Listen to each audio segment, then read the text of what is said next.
everybody. It's Jack and Austin back with another episode of, I don't know what this show is called, Coffee and Commoners. Coffee and Commoners, yes, that is correct. Yeah, we're back with another one. Congratulations, you got it. Yeah, I got it right.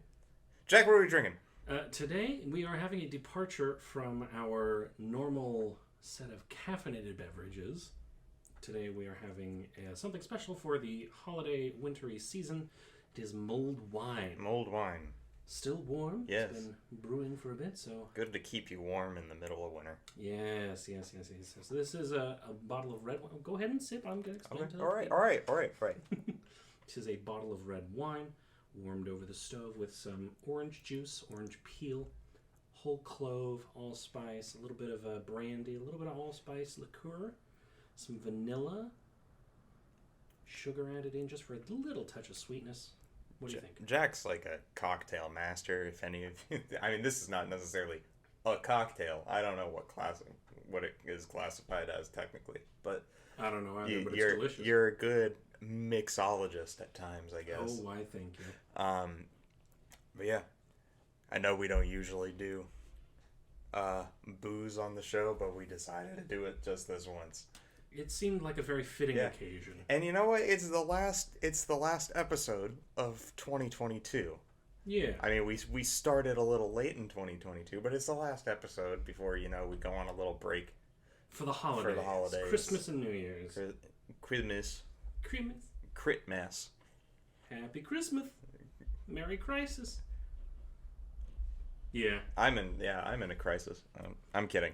Yikes. And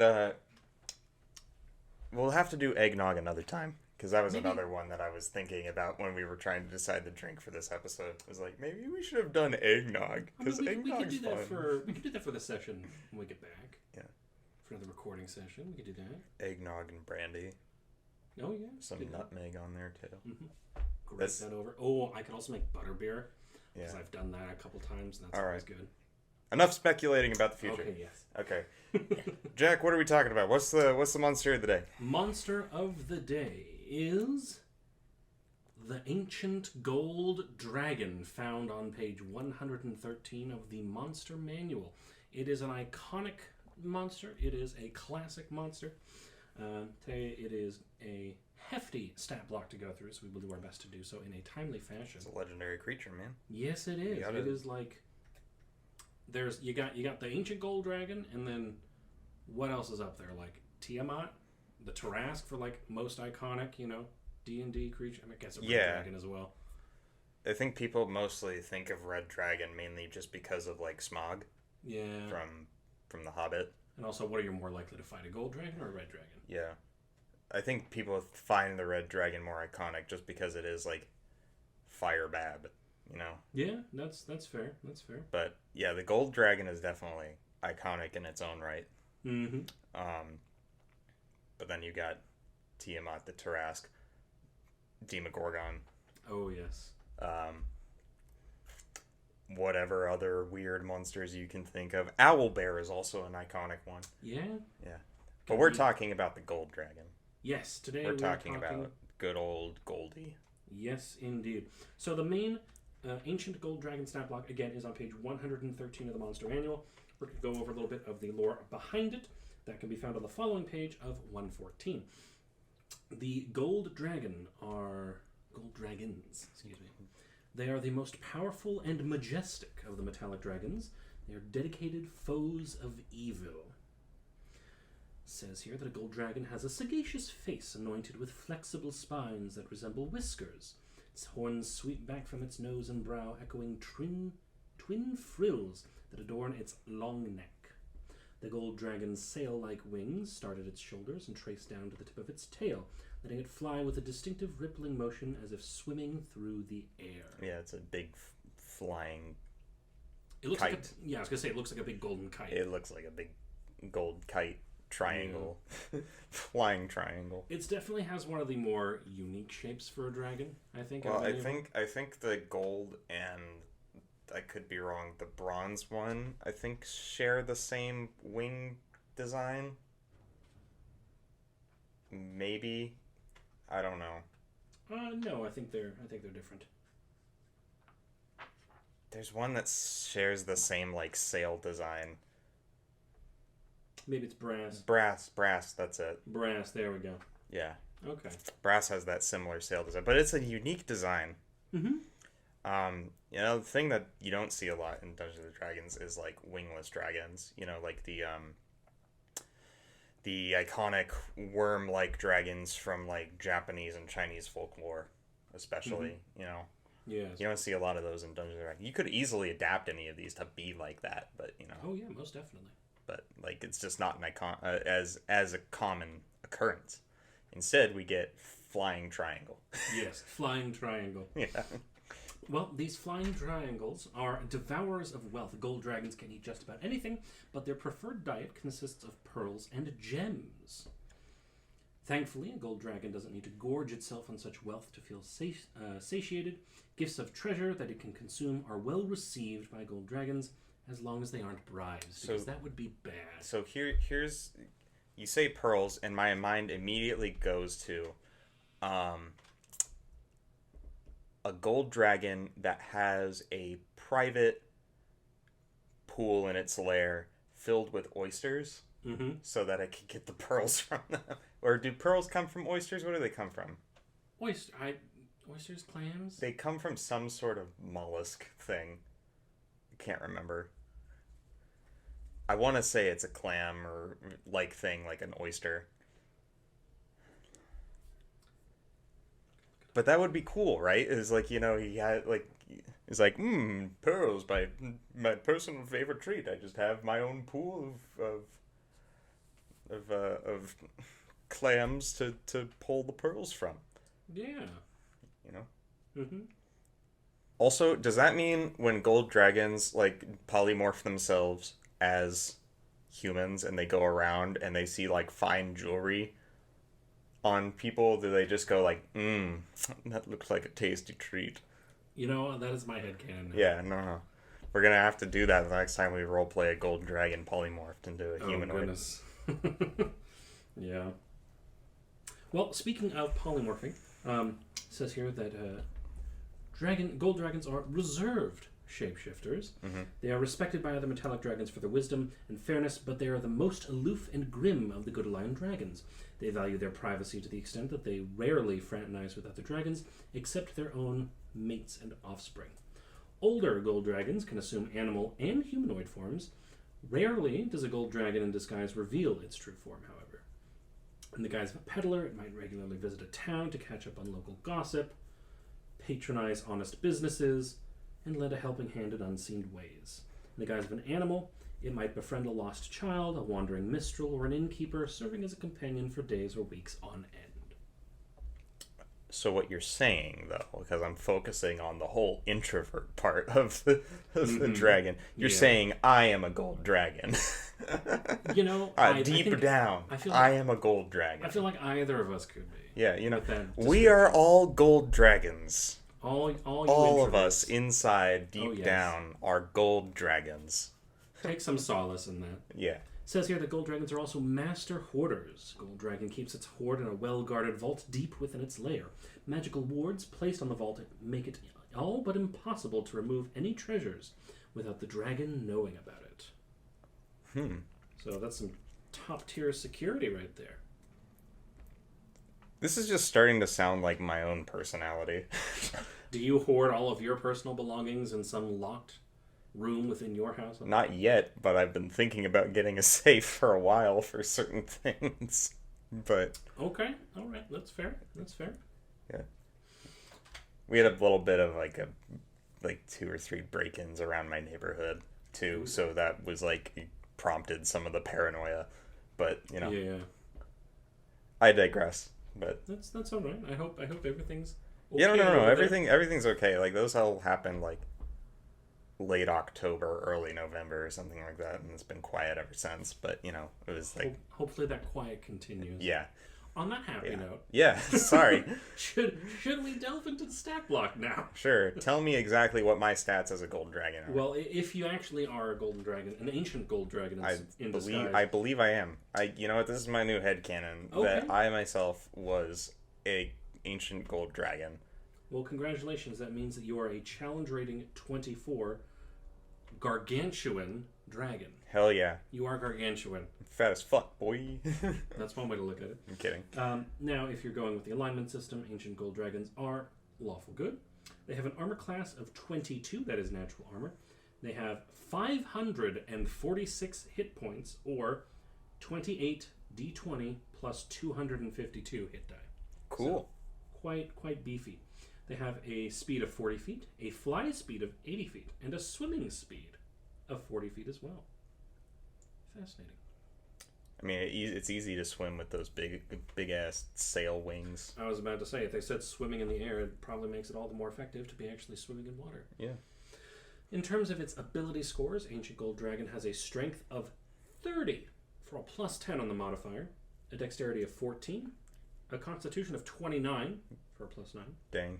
An intelligence of 18, a wisdom of 17, and a charisma of 28. Now, I'm curious. I'm going to actually look this up, because you said that they're supposedly the wisest, or whatever. What was their wisdom stat again? Their wisdom is 17. Their wisdom 17, and you said their intelligence was 18? Yes. You said they were revered for their intelligence and wisdom, so I'm just going to see if this is actually the peak of dragon wisdom and intellect. That's a good, valid question. Keep talking though. I'm a little curious. In terms of their saving throws, ancient gold dragons have a plus 9 to their dex saves, a plus 16 to their con saves, a plus 10 to their wisdom saves, and another plus 16 to their charisma saves. They also have some skill proficiencies with a plus 10 into insight, a plus 17 to perception, a plus 16 to persuasion, and a plus 9 to stealth. Now, I imagine as a gargantuan ancient gold dragon, trying to stealth around is probably just a little bit difficult, but... It's interesting that they gave him proficiency, though. Yeah, interesting choice.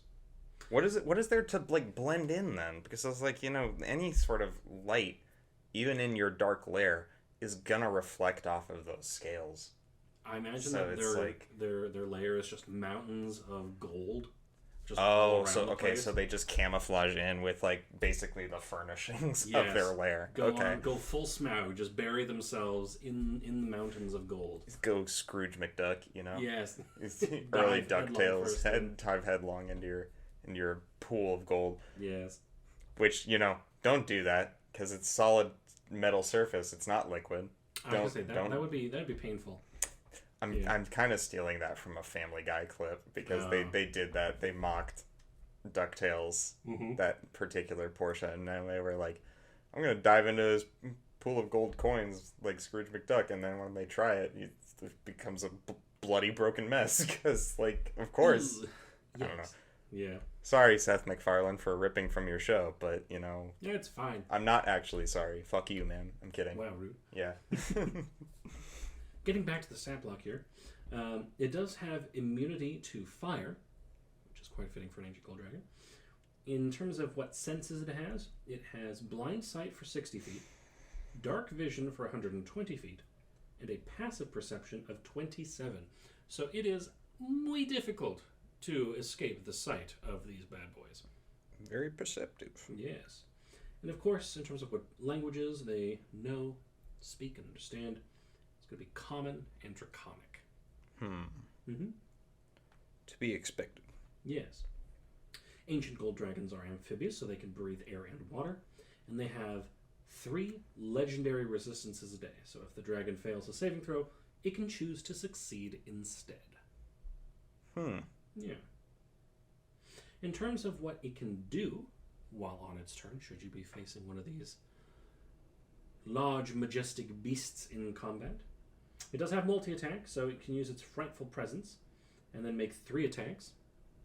It has a bite attack with a plus 17 to hit and a range of 15 feet against one target. On a hit, it deals 2d10 plus 10 piercing damage. It has a claw attack with a plus 17 to hit at a range of 10 feet against one target. That deals 2d6 plus 10 slashing damage. And then it's also got a tail attack, plus 17 to hit with a reach of 20 feet against one target. And that will deal 2d8 plus 10 bludgeoning damage. So you got the three big ones: piercing, slashing, and bludgeoning in just its basic bodily attacks. Yeah. Right there. But then it's got something that, from deep within its gullet. Well, yes, it does have a breath weapon, which is a rechargeable ability on a roll of 5 or a 6, and that you can use one of the two following breath weapon options. Either it's fire breath or it's weakening breath. Now, the fire breath is a 90-foot cone of flame that forces all creatures in the area to make a dexterity saving throw against a DC 24. On a failed save, they take 13 d10 fire damage. So that's a max of 130 fire damage, or half as much on a successful save. Well, shit. Its weakening breath is a 90-foot cone. Each creature in that area must succeed on a DC 24 strength saving throw or have disadvantage on strength-based attack rolls, strength checks, and strength saving throws for 1 minute. A creature can repeat the saving throw at the end of each of its turns, ending the effect on itself on a success. Does not mean that you're immune to it, though. So you can keep trying to apply this should it choose. Cool. Yeah. Yeah. That is a little bit different from its frightful presence here. So each creature of the dragon's choice that is within 120 feet of it and aware of it must succeed on a DC 24 wisdom saving throw or become frightened for a minute. The creature can repeat the saving throw at the end of each of its turns, ending the effect on itself. If its saving throw is successful or the effect ends, it is immune to that frightful presence for the next 24 hours. So that does give you a little bit of a difference between the breath weapon and then the frightful presence. I do think it's funny whenever somebody succeeds against the frightful presence thing. It's just like, because realistically in that scenario, it's literally just you could think of it as like, you could think of it on one hand as being like a magical force of will intimidation sort of thing, or you could just think of it as simply like you're facing a dragon and you're scared shitless sort of thing. So it is funny whenever, in my mind, because I think of it the second way more than like the magical way, the first way. It is funny whenever like players are then like they save against it and then they're just like, haha, I'm calling your bluff. And he's like, cool, you're still fighting a dragon that can kill you. You should be terrified. Yeah, good luck, buddy. Also, just quick point. They're not the most intelligent dragon. That guy looked it up. They are beat out by a couple. A couple of them have like 20 intelligence or something like that. But the highest one is an intelligence of 26 on the amethyst dragon, ancient amethyst dragon. Well, that makes sense.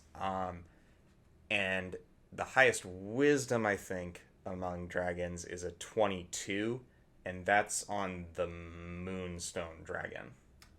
Both of those are from Fizban's guide. Those are a little bit newer from the printing of this tome of monsters here. So, but I think in terms of intelligence and wisdom, I still think there are other ancient dragons that like kind of beat them out in that stat.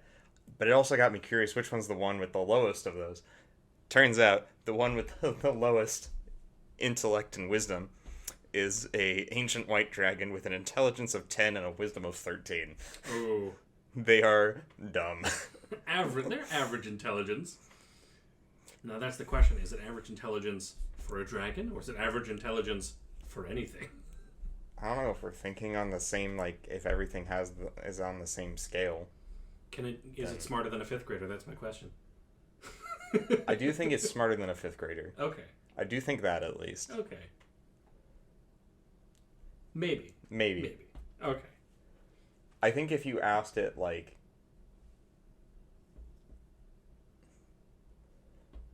I don't know.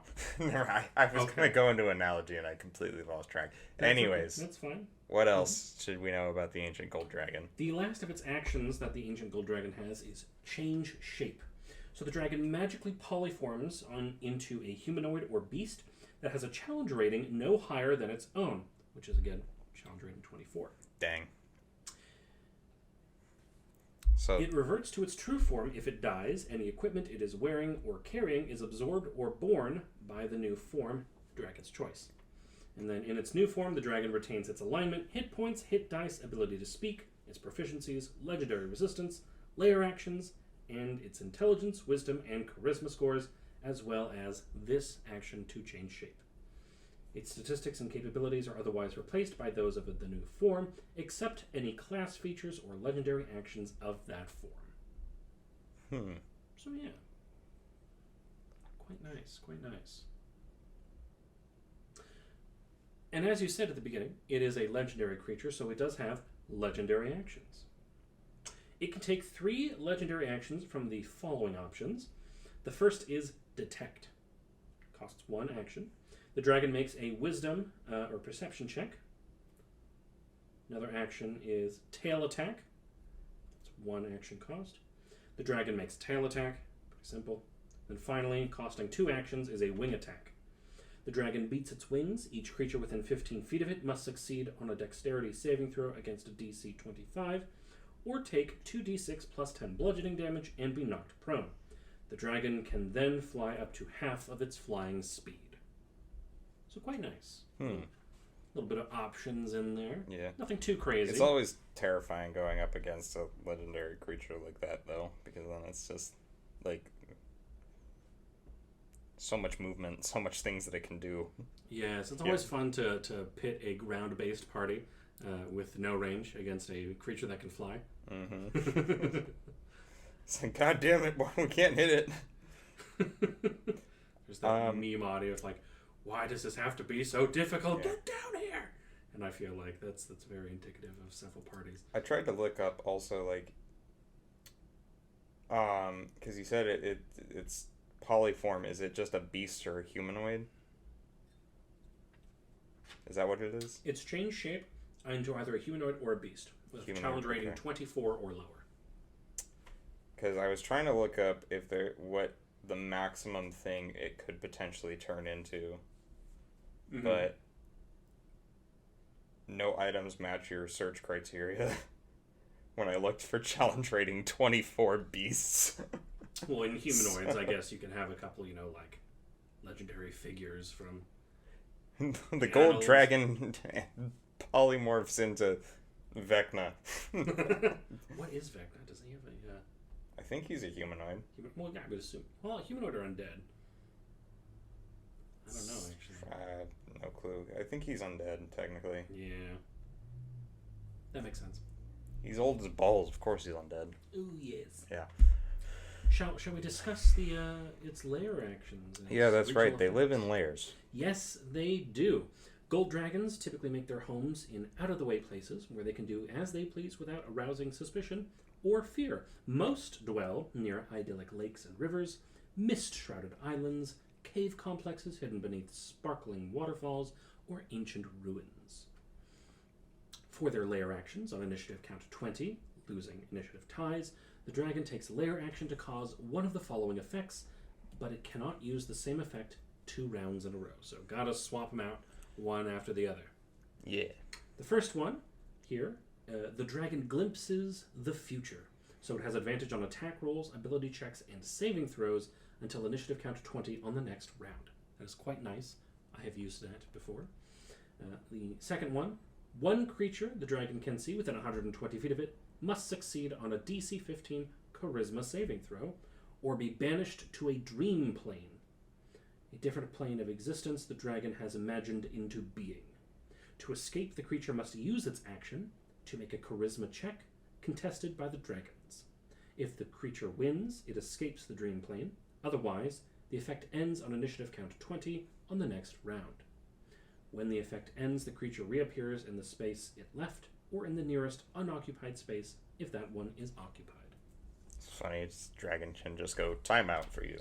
Pretty much, and I like that it gives it into a space that the dragon has imagined into being. Just to kind of put into perspective how powerful these creatures are. It's not like, oh, I have, it's different from like I have conjured a demiplane. It's like, no, I just willed this into existence. You're going there for 6 seconds. I'm imagining a dragon, because you hear like all those weird like fairy tale stories about like, oh, this human character was adopted by a dragon or something like that. Imagine in that scenario a gold dragon just being like, that's it, you're going in timeout, and then like sending their human child to like a demi plane of like pillows and like like a padded safety room goodness. basically. Just like Would that count as child abuse? no, it's timeout. Only for like I don't know 20 minutes or something. Depending on how bad the kid has been. All right. I don't know. That's fair. In terms of what regional effects a dragon instills upon its surrounding area. Whenever a creature that can understand a language sleeps or enters a state of trance or reverie within 6 miles of the dragon's lair, the dragon can establish telepathic contact with that creature and converse with it in dreams. The creature remembers its conversation with the dragon upon waking. Quite nice. Interesting. Banks of beautiful opalescent mist manifest within 6 miles of the dragon's lair. The mist doesn't obscure anything. It assumes haunting forms when evil creatures are near the dragon or other non-evil creatures in the mist, warning such creatures of the danger. Danger, get out of here. Danger, Will Robinson. Yeah. And then finally, gems and pearls within 1 mile of the dragon's lair sparkle and gleam, shedding dim light in a 5-foot radius. Which is quite, it's like a little calling card for its food, so it knows where to go. Yeah. I also just had the thought of, because I forgot that gem dragons are a thing now, even though we just talked about the amethyst dragon a second ago. It's like, does that mean at the dragon convention or whatever, where they meet up with other dragons, that like gem dragons are just kind of side-eyeing the gold dragon, just like like you better not, bitch. Don't eat my gems. Well, I mean, the thing with them is that they like their solitary. They let their solitude, the gold dragon. So I don't know if they'd go to those dragon conventions, Amethyst dragon just looking at the gold dragon like, you ate my fucking arm, Phil. Fill the dragon. Fill the dragon. Goodness. I don't think it's very lawful good of them if they did that. I don't think they would do that. Maybe. Who knows? It's one fucked up dragon. So all of these regional effects end immediately if the dragon is to die.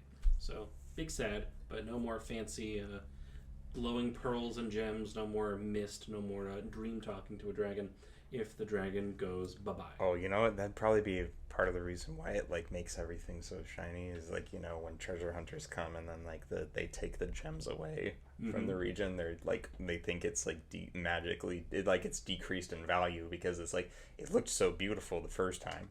Oh yeah, maybe. But then they like look at it after they've taken it out of the region and they're like, what the fuck is this shit? What happened? Yeah. That's a good hypothesis. I like don't know. That. Yeah. A little trickery. So that is if a dragon lets treasure hunters leave alive. Yeah, that is another thing to consider. So tell me, good sir, what do you think about the stat block? Do you like it? Do you not? There's a lot of details in there that I didn't fully know, especially like the lair action. Because every time I've like tried to use a dragon or something like that, I've kind of just ditched the whole lair idea. Because I've liked the idea of like more of an aggressive dragon going to attack things. Yeah. More than like dragon just snoozing and boozing in their lair. Snoozing and boozing. Yeah. That's fair. Okay. I mean, I like a good lair every once in a while. I feel like a lair suits certain dragon types better than others. Yeah. I think maybe it's just the type of DM I am, but I don't feel like I have the brain capacity to like manage legendary actions on top of lair actions. So I don't know. Some people can do it with like relative ease because it's just, I mean, that's why the lair action says it happens at initiative count 20, but then it's just like, I feel like it's so easy for me to forget those lair actions. So I usually just try to stray away from fighting a dragon in its lair. Having that scenario in a campaign. I have used an ancient gold dragon before, and it was fun. It's a lair, and I did forget once or twice its lair actions. Yeah, and I may have put it in initiative 18 instead of 20. But yeah, it was a struggle to keep track of everything that it can do. Somebody needs to make like an encounter automator or something like that, where it's like you put in this, it would like detect whether or not a creature has lair actions, so then it would like automatically, when you put that creature into the encounter, remind you on initiative count 20, here's the lair. Yeah. Do the thing. I mean, that's also something that, like, for you and I who use Fight Club 5e, Yeah. very fun mobile and iPad sort of, app to use for combat encounters and such. We could just add in a little thing for that, which I was just thinking of as I was reading these, actually. I was like, well, if we ever come across one again, we just input that. Yeah, and probably make it just a lot need, easier. like, basically have a lair at its own initiative or something like that. Yeah, that would add that in. That would make it simpler. Yeah, it would save me a lot of confusion and heartache over, oh, I forgot this. Well, I forgot it, so I'm not going to do it to be nice. So, yeah. But it would also be fun if, like, on those same kind of apps that have, like, a combat automator or something like that on it. Yeah. Whenever you have a rechargeable ability that you've used, that it just auto rolled whenever you went to that creature in the initiative. Yeah. So that would also be good, because that's another thing that I constantly forget is, like, the breath weapon is is rechargeable, so it's not like it can do it twice in a turn.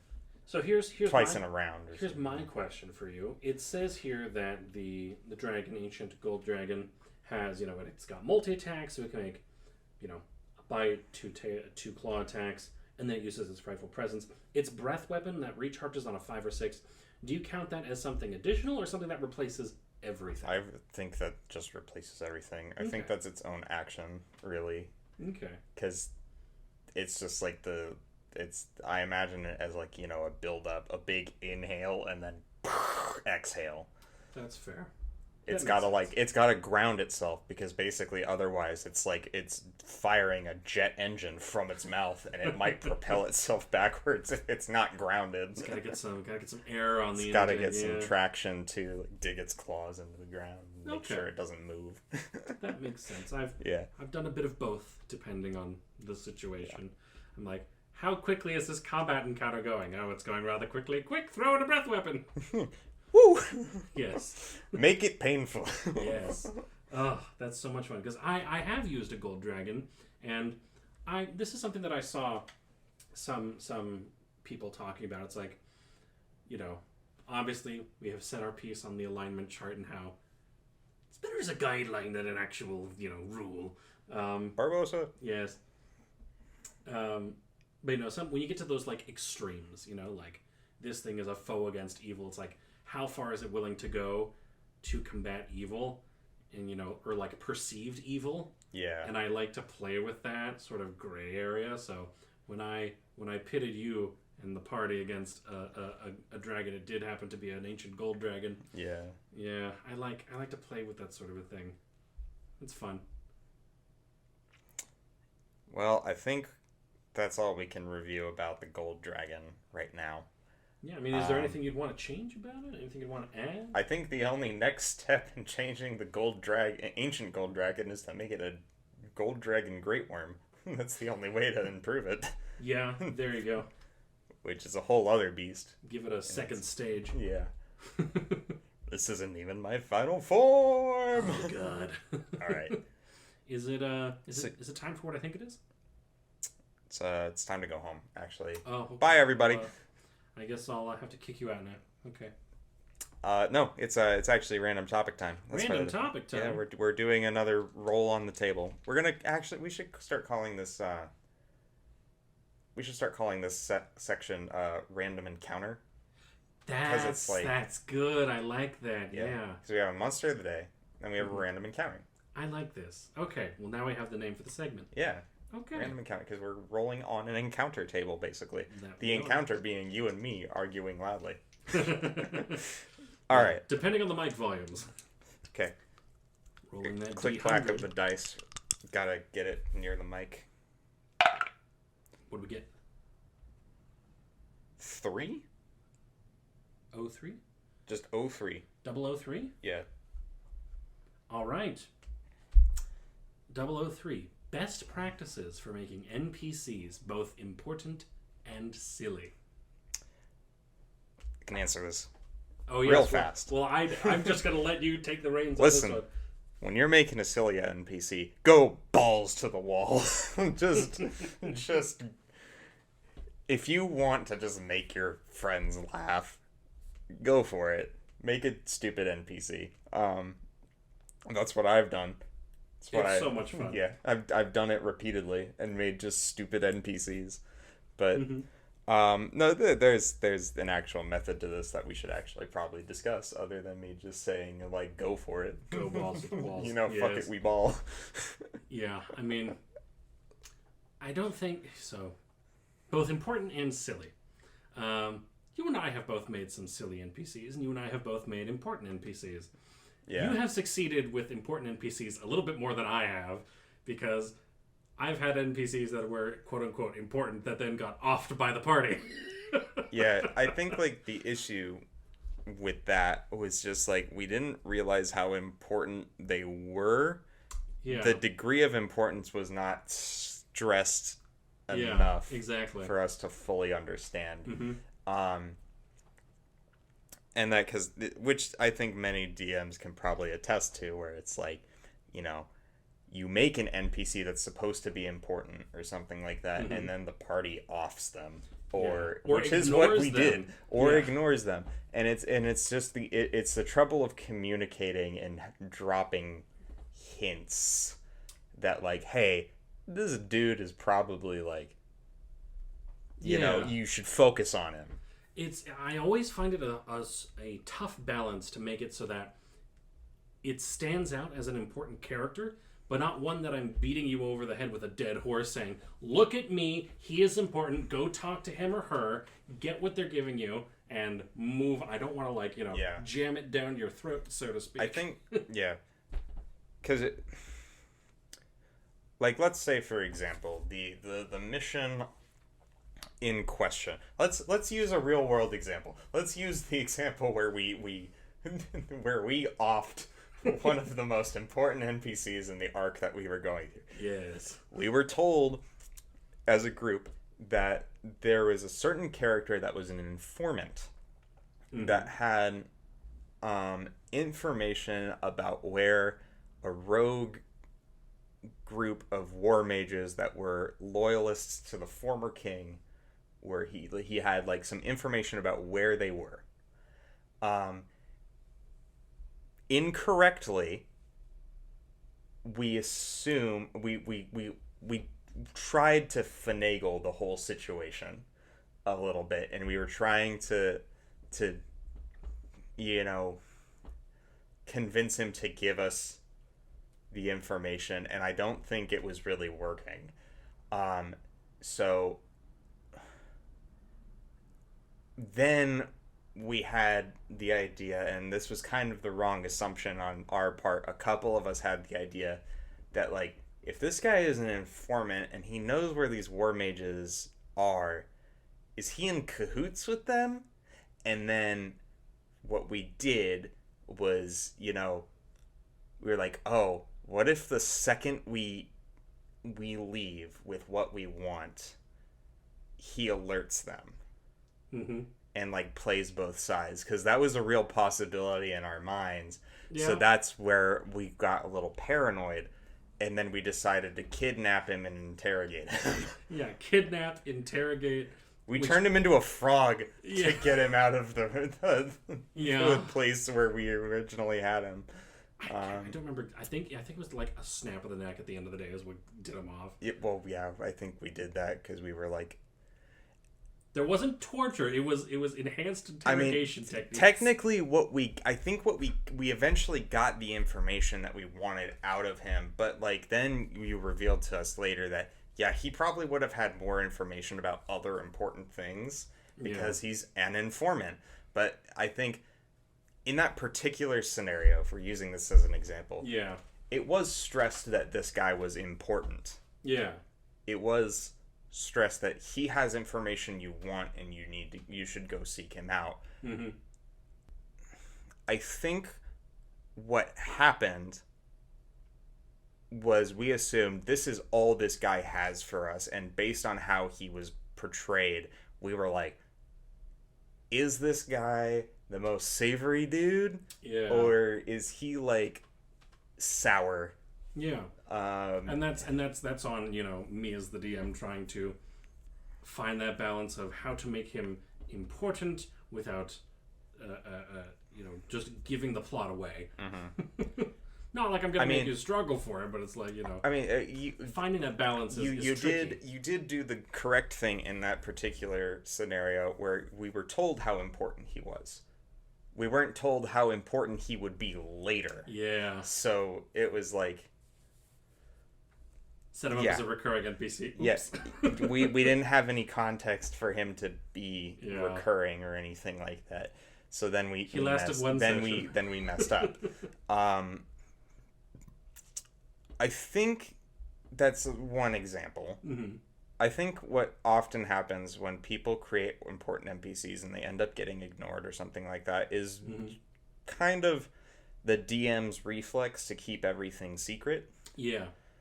Which is just like bad practice almost. I don't know, I know it sounds counter to it's a good thing to keep secrets, but eventually the secrets have to come out as a DM. So then it's like that's part of the issue with important NPCs is there's something I heard and I can't remember who said it. I want to say it was either like Matthew Mercer or Brennan Lee Mulligan on one of their talking on their talk shows or something. It was one of them. It was both of them. I don't remember. It was like, if there's something you want your players to know, just tell them. Yeah. Just make sure that they learn it. Yeah. And I don't remember who said it. It was one of them or both. Yeah. I don't know. But it's like that is something that has been finding a way to do that, but also to,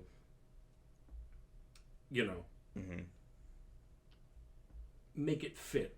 Exactly. In a logical way. I don't know, you'll see it happen sometimes where like they'll say like, oh, this character, please make a perception check, or like, oh, this character, because I know that your passive perception is so high, you notice this, or something like that.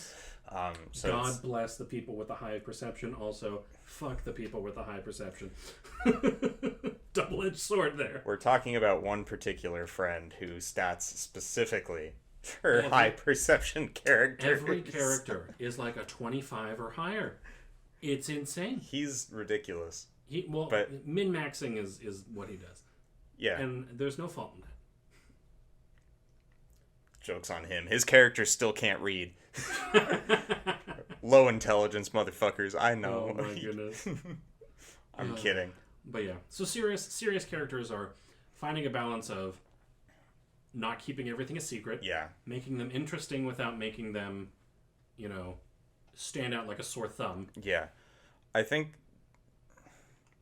you gotta make them memorable. Yeah, you have to make them memorable too. And you give them like certain personality traits or quirks too, because like it's like some of the more iconic characters are always like the magic shopkeeps or yes. like the vendors that you never think that you're gonna go and visit again, but then it's just like, oh my god, this character is just so quirky. We have to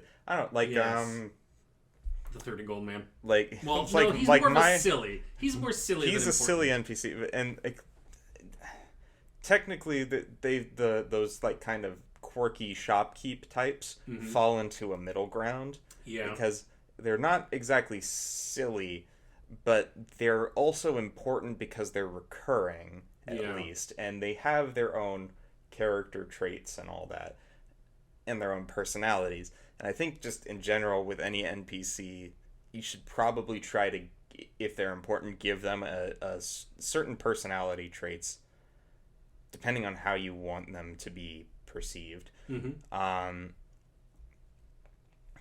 Like, unfortunately, most of my important NPCs have been bad guys. I know. But you've had some good ones in there. Yeah, but... Bono, Giovanni. Not Bono. We don't talk about Bono. Cassandra's a great. Cassandra was Miss Thistle? Cassandra Miss Thistle was also a good NPC because she was a member of the agency. Atticus also, because he recruited everybody in the party to basically, hey, come fight monsters for me. We still gotta go find him. Yeah, he's lost somewhere. Who knows? He's somewhere. Somewhere. We'll find him. Yeah. But it's like, they should all have... Important NPCs should have not only information that the party wants, but have their own personality traits too, in order for them to, like, be memorable and cemented in the character's mind so that they don't forget them. Because if you just make, Phil the Informant or something like that. I'm attached to the name Phil today for some reason. I mean, it's a good name. Yeah, you just make Phil the Informant, and then he's just like, he gives the party the information, and then they're off on their way. It's like not memorable. Yeah. And then, when you say again, it's like, oh, this guy, Phil the Informant, has another thing for you to do, and they're going to be like, who? Yeah. Who is this guy? He's like, and they'll be struggling and being like, you did a quest for him like 30 sessions ago, and they'll be like, we don't remember that far back. Oh, yeah. Should we talk a little bit about silly NPCs? Or do you have more? I have a little bit more about important NPCs, because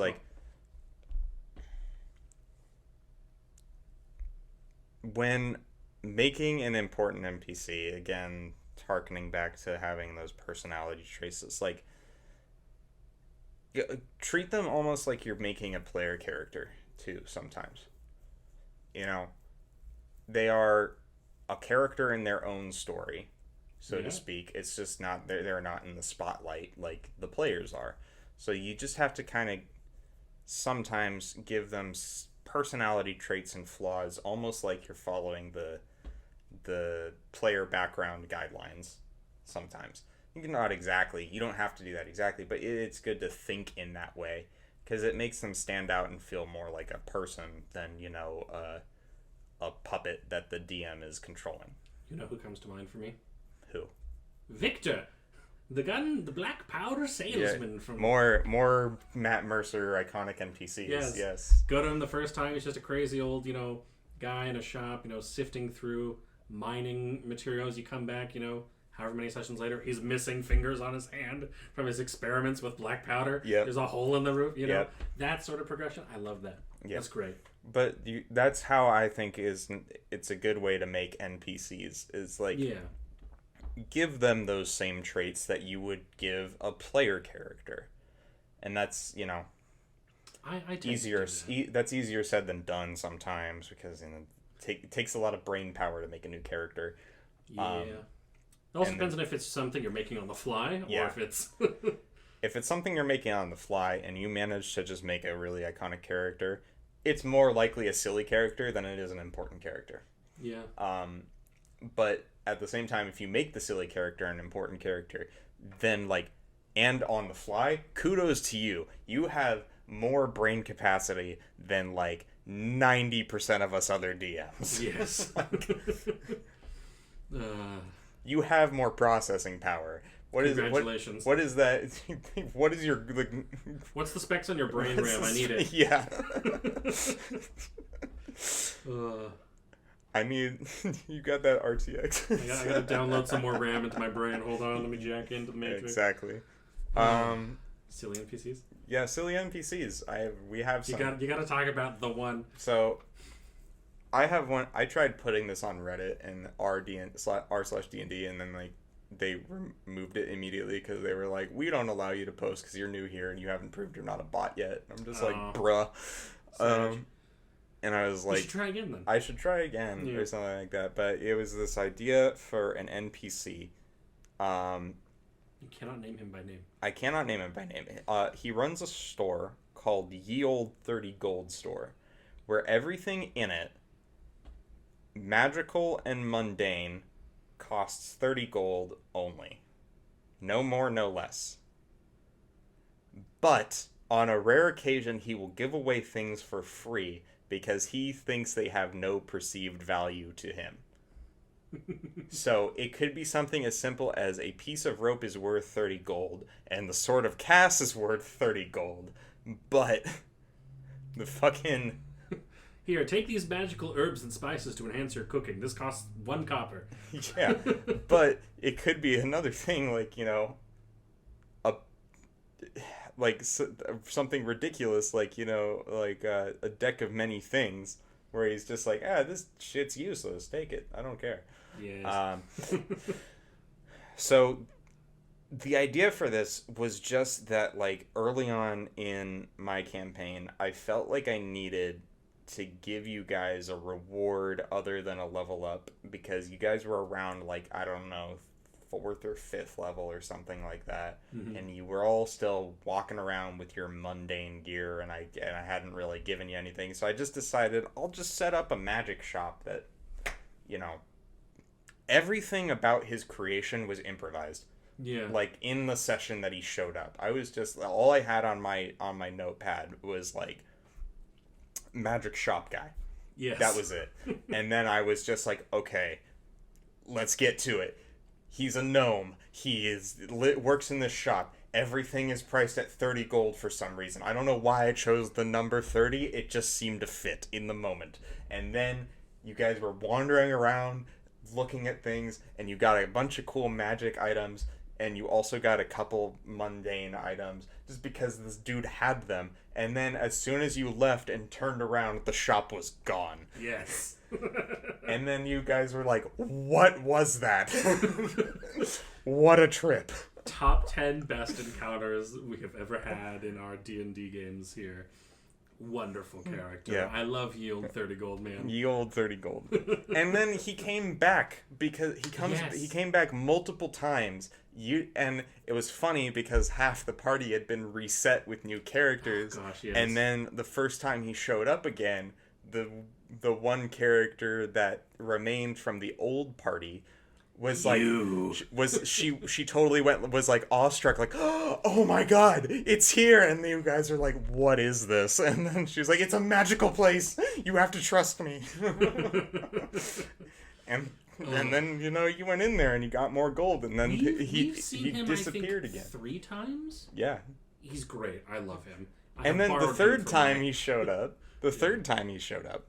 he popped in and was like, listen, I need you. He actually pulled you from time and space to his shop. Yes. And was like, listen, I know you're doing something important like fighting a dragon or something, but I need you to get these special scissors back from this person that stole from me. Yes. And then you guys were like, oh my god, what is going on? You need us to do this? Yes. Does this mean we get to buy at your shop? It better. Yeah. It was funny. I love Yield 30 gold, man. I don't know. When making silly characters, it's better to improvise them, in my opinion. I don't think you can plan silly sometimes. Yeah. Not all the time, anyways. I know that goes against, like, every aspect of comedy and the rules of comedy and all that, and how some people think of it, but it's just like, you know, sometimes it's better to improvise being stupid. I mean, it's literally improv. Yeah, the entire game is improv. Yeah. But, like, you know, it's when making a silly character, the best ones are ones that just come out unplanned. Yeah. Altogether. Because, like, you can try and set it up, and then you'll just probably crash and burn. Yeah. Or something like that. I don't know. I'm trying to think of any other silly character I've made, and I'm pretty sure I have, but, like, none of them compare to 30 Gold Man, just because it's, like, I probably planned the silly moments for those other characters. I didn't plan anything with him. Yeah. I was just like, he pops in.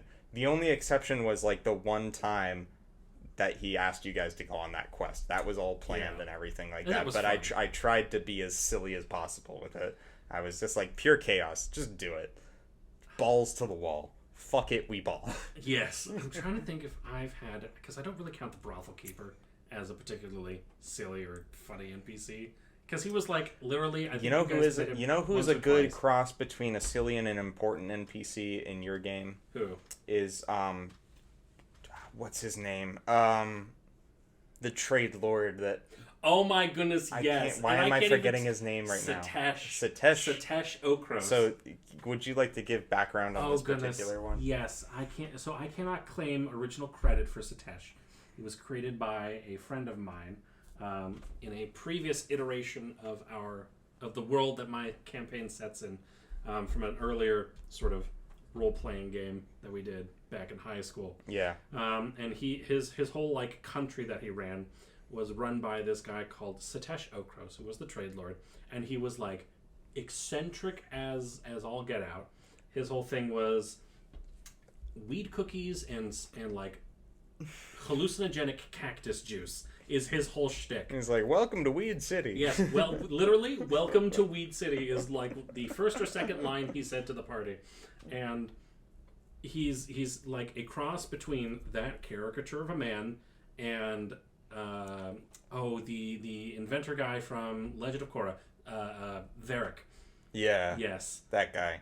Again, very eccentric, very loud and shouty and hyperactive. Yeah. But everything to Satesh is just like a game, basically, and he just likes to cause chaos and have a good time, and he's a whole bundle of fun. I think like the best thing about that one, because even though he was like planned and he was like a callback to another character, the best thing about that one is just like you maximized the quirks on him. And that's like that's the biggest part about making an NPC in general. I think this is the overarching theme with this topic. Make them memorable. Is not only to make them memorable, but it's like depending on how you want them to be. If you want them to be important or you want them to be silly, max out that bar that says like max out that bar on quirkiness to like make them as silly and memorable as possible. Without being offensive, obviously, but and the same thing with important NPCs is like get a good mix of all those personality traits and pieces that make up, your average human. Yeah, I was gonna say the other one that comes to mind, which is from my Sunday group, is one of the characters' grandfathers. So wood elf ranger, his dad's side of the family is all they're wood elves in this druid community, and the granddad is this like 4.5 foot tall, shriveled up wood elf that has, like wooden like antler things growing out of his head that have berries that grow on him, and so he just picks off a berry and he eats it in the middle of a conversation with the characters.